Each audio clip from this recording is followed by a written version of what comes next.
Hello नमस्कार दोस्तों, मैं अमोल कासर आपका स्वागत करता हूं। बहुत ही खास वीडियो लेके आया हूं दोस्तों कि ओसीएम के पेपर में किस तरीके से हमें प्रेजेंटेशन रखना है। टॉपर्स क्या अलग चीज करता है जिस वजह से उन्हें आउट ऑफ स्कोर आता है। अपना ही स्टूडेंट है जिनके पेपर सर्टिफाइड कॉपीज हमने मंगवाए दोस्तों, है ना। और जब एग्जाम हो जाती ये पूरी तरीके से ऑथेंटिकेटेड है, तो आप लोगों को कोई ऐसे टेंशन लेने की जरूरत नहीं। बस पूरा लेक्चर देखिए, बहुत सारी बातें पता चलेगी। सबसे पहले तो क्या क्वेश्चन का सीक्वेंस चेंज कर सकते हैं। जैसे क्वेश्चन 1 के बाद अगर आपको क्वेश्चन नंबर 8 जो 8 मार्क्स का होता है वो अगर आ रहा है तो क्या लिख सकते हैं सर? क्या उसके मार्क्स कट होता है? ऐसा कुछ नहीं होता दोस्तों, ये सारी बातें मैं बताऊंगा। डिफरेंस बिटवीन में क्या वो हेडर्स लिखना जरूरी है, कितने पॉइंट्स लिखने चाहिए, क्या अपने ओन वर्ड में अपने ओन लैंग्वेज में लिखा तो मार्क्स मिलते हैं, ये सारी चीजें आप प्रूफ के साथ देख लीजिएगा दोस्तों। बहुत ही सिंपल टू द पॉइंट में वीडियो रखने की पूरी कोशिश करूंगा। उससे पहले बता दूं कि ये सर्टिफाइड कॉपीज अगर आप देखना चाहते हो तो अपने एकेसीए ऐप पे, अमोल कासार एकेसीए ऐप जो एंड्रॉइड आईओएस दोनों ही प्लेटफॉर्म पे अवेलेबल है, प्रीवियस ईयर क्वेश्चन पेपर के टैब में है। ठीक है, वहां पे आपको सारे सर्टिफाइड कॉपीज मिल जाएंगे करके। और आने वाले बोर्ड एग्जाम के बाद जो 40 दिन मिल रहा है, बीबीए बीसीए बीएमएस करने वाले बच्चे हो, उनको सीईटी का प्रिपरेशन की कोई टेंशन की जरूरत नहीं, हम वो भी करवा के देते हैं करके। चलो अब हम आते हैं अब इस डिस्कशन पे दोस्तों। बोर्ड एग्जाम 2024 का ये पेपर है। आप देखिए, बहुत बार ना यहाँ पे मैं आपको वापस पहले ही अलर्ट कर दूं, जब आपको ऐसा कोई चीज दिखे री राइट द सेंटेंस, तो आपको ध्यान में रखना है कि सिर्फ आंसर लिख के नहीं चलेगा, है ना। फादर ऑफ साइंटिफिक मैनेजमेंट बच्चों को पता है कि डब्ल्यू टेलर। अब बच्चा क्या करेगा, क्वेश्चन 1A का सीधा ये आंसर लिख के आएगा भाई, लेकिन बोला क्या था, री राइट द सेंटेंस। पूरा आपको यहाँ पे नाम लिख के सेंटेंस लिखना है। ओके, और एक चीज बताता हूँ, ये तो हो गया पहला, जैसे एसपी में बताया है ना। अभी डिफरेंस बिटवीन बता दूंगा, ये 2 मिनट इस पे जाएंगे, 20 में से 20 मार्क्स है। प्लीज यहाँ पे सिली मिस्टेक मत कर देना करके, ठीक है। डिफरेंस का हम कर लेंगे। यहाँ पे सिर्फ ट्रू और फॉल्स बोला है तो सीधा आंसर लिखा तो भी चलेगा, स्टेटमेंट पूरा रीराइट नहीं करना है। अब मैं दिखाता हूँ, ऑड वर्ड में भी सीधा आंसर लिखा तो भी चल जाएगा करके। चलो यहाँ पे आता है, पहले देखते दोस्तों। देखो 78 मार्क्स पहले दिए थे एग्जामिनर ने, लेकिन जब वापस रीचेक हुआ तो इनके 80 में से 80 मार्क्स कर दिए। तो बहुत बार आपके फायदे की बात होती है। क्वेश्चन ए 1A 1B C D में 5 में से आउट ऑफ 20 में से 20 मिले हैं आप लोगों के लिए, जो मैं वन शॉट वीडियो लाया हूं। आप ऐप में क्विज सॉल्व कीजिए, उतना कर लो। और भी मैं आपके बैच के लिए और लाइव सेशन लेने वाला हूं, उतने ऑब्जेक्टिव करना। हम जितना करेंगे उसके बाहर कुछ भी नहीं जाएगा। बट इतना करने के बाद बोला था रीराइट द सेंटेंस, आप सिर्फ क्या करके आए सर, आंसर लिख के आए, फिर आधे आधे मार्क्स कट हो जाएंगे। पूरे स्टेटमेंट लिखने हैं, एक लाइन छोड़ दो आराम से, एक पेज पे एक सब क्वेश्चन ही हमारा रूल है।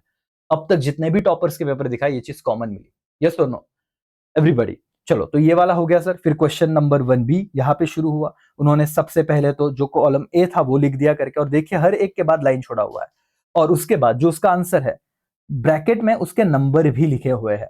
ये ना, मुझे नहीं लगता बहुत बच्चों को दिक्कत रहेगी, बट बहुत सारी ऐसी जनता है जिनको ये कैसे लिखना है आंसर ये तक दिक्कत होती है। भाई तुम लोगों को जो भी नंबर है सीक्वेंस में, यहां पे देखना, ये मैच द पेयर्स है, जो आपको आंसर लिखना है। बहुत बच्चे, मैंने कुछ ऐसे पेपर देखे कि ये लिख के ऐसा करके आते बचपन जैसा। अरे भाई ऐसा मत करो, जो आपको सही आंसर लग रहा है वहां पे उसके नंबर के साथ वो कोट कर देना, बात खत्म हो जाएगी, आपको पूरे मार्क्स मिलेंगे। छोटी सी बात है, बहुत बच्चे बोल रहे हो कि सर क्या बता रहे हो, बट ये डिस्कशन में आना जरूरी है। कब कोई बात कितनी बड़ी हो जाएगी पता नहीं सर। तो ये छोटा सा पॉइंट था जिसके बारे में मैंने डिस्कस किया। अगेन यहाँ पे उन्होंने ट्रू और फॉल्स में क्वेश्चन लिखा है, नहीं लिखते सर सीधा आंसर लिखते तो भी पूरे मार्क्स मिलते, रीराइट द बोला नहीं था। और देखो यहाँ पे पहले बच्चे ने फॉल्स लिखा, फिर उसे लगा कि नहीं यार आंसर तो ट्रू है तो ट्रू कर दिया। तो अभी ये भी मन में डाउट चलते रहता है कि सर मैंने फॉल्स लिखा या अंडर कट किया फिर ट्रू लिखा, क्या इसका मार्क्स कट होगा क्या? भाई कोई मार्क्स नहीं कट होते, है ना। ऐसे कटिंग के कोई मार्क्स कट नहीं होते। आप एक लाइन अंडरलाइन कर दीजिएगा, जैसे इस स्टूडेंट ने किया, आप ध्यान से देखिए, सिर्फ एक बार कट किया। बहुत बच्चे ऐसे ऐसे ऐसे ऐसे करते रहते, मत करो कुछ भी, ठीक है। सिंपल आप बेसिक चीजों से जुड़े रहिए। यहाँ पे भी आपने, इन्होंने अननेसेसरी, ये देखो पूरा क्वेश्चन लिखा हुआ है। राइटिंग स्पीड बड़ी बराबर है तो लिखने की जरूरत नहीं, तो ये लिखना ही नहीं था, सीधा आंसर लिखते सर आपको पूरे मार्क्स मिल जाते हैं। यहाँ पे टाइम बचाइए जहां पे बच सकता है, क्योंकि आगे हम लोगों को बहुत बड़े बड़े आंसर लिखना है। समझ में आ रहा है एवरीवन, यस और नो? हाँ या ना करके फटाफट से बताइए दोस्तों। बहुत मैं बता रहा हूं कि ये जो ऑब्जेक्टिव्स है इसमें टाइम मैनेजमेंट की भी बात मैं बताऊंगा। क्वेश्चन नंबर 1 20 मार्क का क्वेश्चन है सर आपका। मैं मेरे हिसाब से 15 से 20 मार्क्स में, ज्यादा से ज्यादा 25 मिनट में, सॉरी 15 से 20 मिनट या 25 मिनट में ये क्वेश्चन खत्म हो जाना चाहिए। इतना टाइम इनफ है, ये जो मैं बोल रहा हूं, क्योंकि बहुत इजी इजी सवाल आता है। वैसे ऑफिशियली 20 मार्क्स के लिए आप 45 मिनट्स तक ले सकते हो, ये हमारा गणित सिंपल है।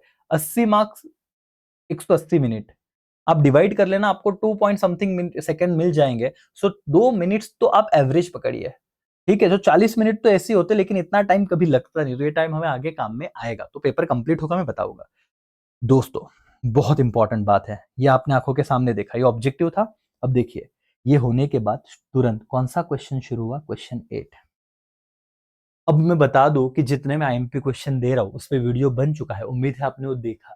अब सारे ही सब्जेक्ट पे पेपर प्रेजेंटेशन का वीडियो बन गया। मैं आपको क्या बता रहा हूं मेरे भाई और बहनों, ध्यान से सुनिए, समझिए। आपको मैं ये कहना चाह रहा हूं कि जब आप लोगों को लग रहा है कि कॉन्फिडेंट है सर 8 मार्क्स के सवाल में, टाइम भी मिलेगा, बिंदास वहां पे भिड़ जाइए, क्योंकि 20 में से 20 चेकर ने आपको दिए ना, तो तुरंत जब हो जाएगा प्रेजेंटेशन में, देखो हैंडराइटिंग थोड़ा 19-20 चल जाएगा, आप लोग बीच में लाइन छोड़ते रहे तो भी चलेगा। इसका इतना सही हैंडराइटिंग नहीं है, बट जहां पे उन्होंने types of life insurance policy बोला था, सारे पॉलिसी लिखे। अब देखो ये अन्य मतलब ये चीज प्रेजेंटेशन का पार्ट है, सारे हेडर्स लिखे, हर हेडर के बाद लाइन छोड़ दिया, तो एक पेज ऐसे ही बढ़ गया। जबकि ये करना नहीं था, हम बच्चे तो सारे लिखना शुरू कर देते, उसका एक्सप्लेनेशन देना शुरू कर देते, है ना। बट प्रेजेंटेशन में क्या ऑब्जर्व करना है, मैं क्या बात आप तक पहुंचाना चाहता हूं, और महाराष्ट्र के सारे बच्चों तक पहुंचे, ये मैं दिल से चाहता हूं।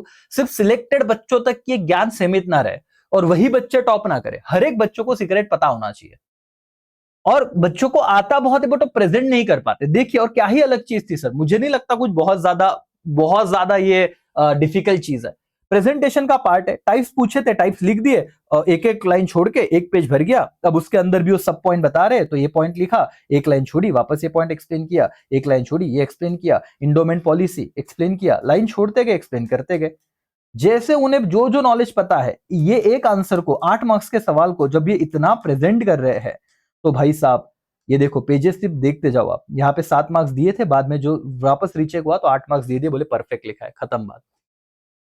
खत्म बात। क्वेश्चन 1 के बाद क्वेश्चन 8 किया तो यहाँ पे 20 मार्क्स, और 8 28 मार्क्स, लॉन्ग आंसर का टेंशन खत्म। अगर आपको लगता है सर कितना कंटेंट हम नहीं लिख पाएंगे, तो फिर सीधा ही जाना, क्वेश्चन 1 के बाद 2 करना, 2 के बाद 3 कर लेना, 3 तो एकदम ही सिंपल है, फिर 4 पे चले जाना।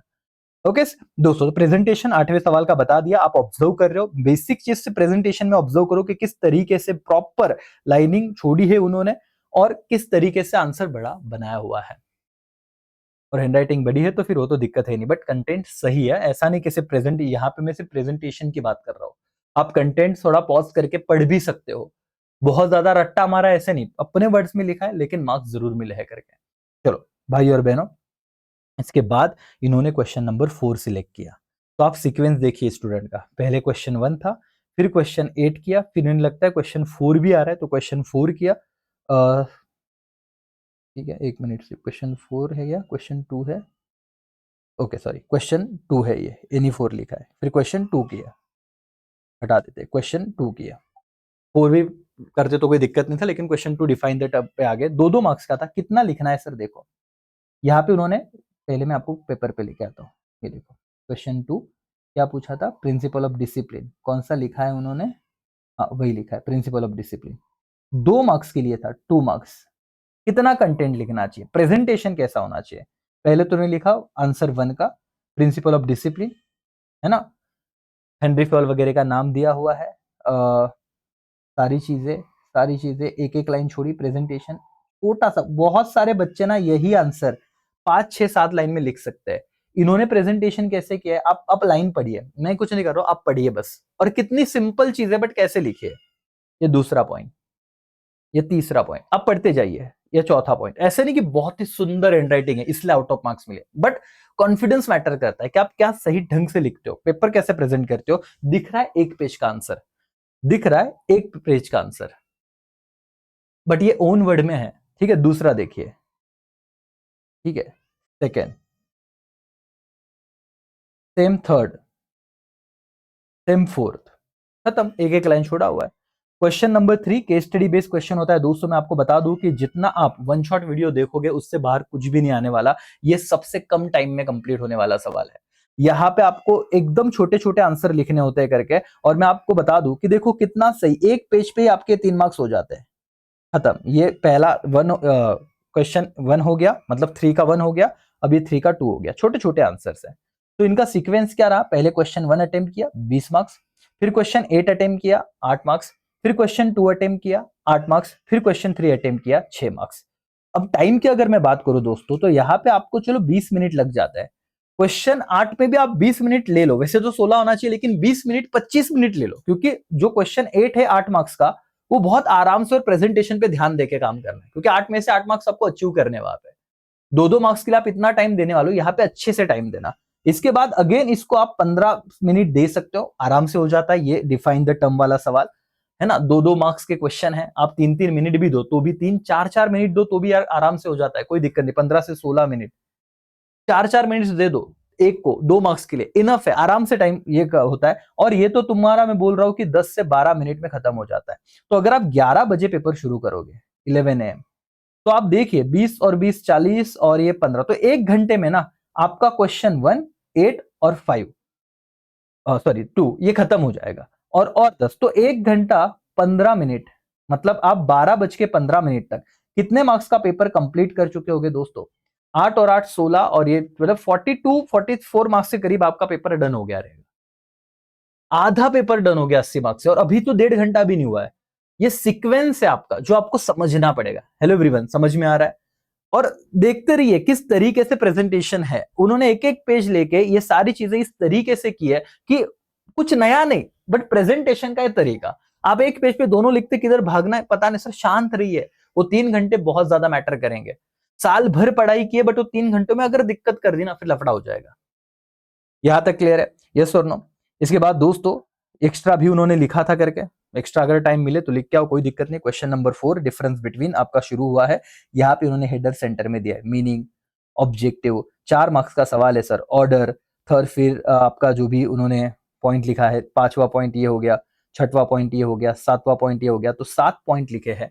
जहां पे आपके पॉइंट बन सकते हैं 7 बनाओ। बोर्ड वाले कहते हैं कि 5-6 पॉइंट लिखे तो भी आपको आउट ऑफ मार्क्स देंगे। प्रेजेंटेशन सिर्फ देख लो, एक एक पॉइंट लिखने के बाद उन्होंने प्रॉपर लाइन छोड़ा है और फिर हेडर दिया हुआ है, प्रॉपर लाइन छोड़ी है फिर हेडर दिया हुआ है करके।